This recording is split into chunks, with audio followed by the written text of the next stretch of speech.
Mercedes GLC est le SUV le plus vendu de la marque allemande. Cette seconde et nouvelle génération a donc une lourde responsabilité et se doit d'être dans la continuité de la précédente, tout en proposant de nouveaux équipements et de nouvelles technologies. Mercedes semble avoir réussi le pari. Néanmoins, le défi moteur a voulu le vérifier à travers cet essai.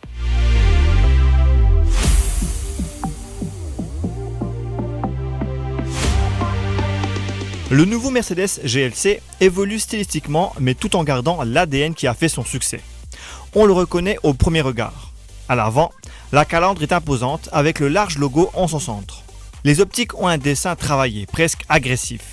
C'est également le cas du bouclier aux lignes sportives. Vu de profil, le SUV est imposant, notamment en longueur.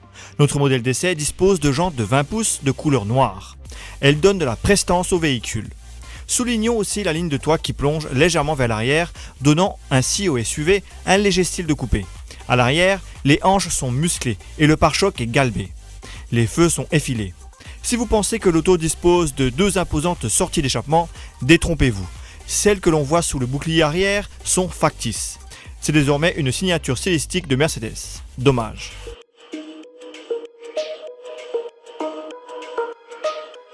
Comme pour l'extérieur, l'habitacle est typé Mercedes. On y retrouve les codes du constructeur allemand, comme par exemple les bus d'aération circulaire, le dessin du volant à 6 branches et les deux écrans. L'un d'eux est positionné sur le tableau de bord. Il sert à l'infodivertissement. Le second est placé derrière le volant. Son rôle est d'afficher l'instrumentation. Les matériaux et les finitions sont bons. L'habitacle est comme toujours chez Mercedes un subtil mélange de luxe, confort et sportivité.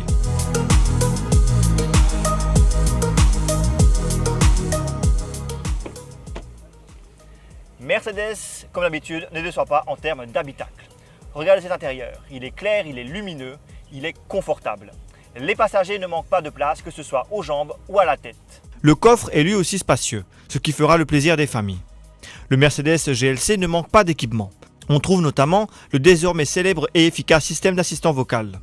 Notre modèle d'essai dispose également d'assistance à la conduite comme l'aide au maintien dans la voie et le freinage d'urgence. Un autre équipement du Mercedes GLC est destiné à la conduite. Il s'agit de la suspension adaptative.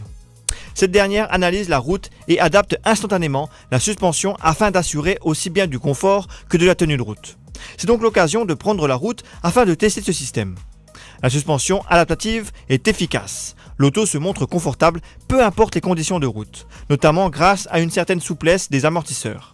Les aspérités de la chaussée sont très bien absorbées, qu'il s'agisse des nids de poule ou des bosses. Cependant, lorsque cela est nécessaire, l'amortissement devient plus ferme et assure ainsi une meilleure tenue de route. C'est le cas par exemple en virage dynamique. Le SUV ne prend alors que peu de roulis et il ne dévie pas de sa trajectoire. Il dispose également de 5 modes de conduite: confort, éco, sport, individuel et tout-terrain. Le mode confort nous semble bien suffisamment polyvalent pour répondre à tous les besoins.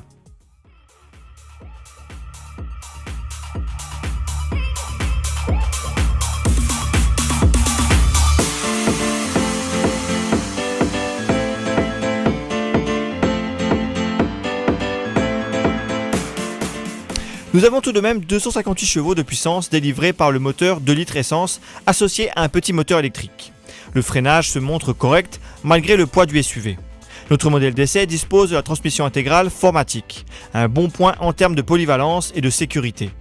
S'il fallait trouver un défaut au nouveau Mercedes GLC, on pourrait évoquer le positionnement du levier de vitesse de la boîte automatique. Celui-ci est un commodo placé derrière le volant. Or, avant d'y être totalement habitué, on a tendance à passer au point mort lorsqu'on veut activer les clignotants ou les essuie-glaces. C'est une spécificité des Mercedes actuels. Le Mercedes GLC est un SUV haut de gamme réussi. Il ne devrait pas décevoir les habitués de la marque allemande, tout comme les nouveaux clients.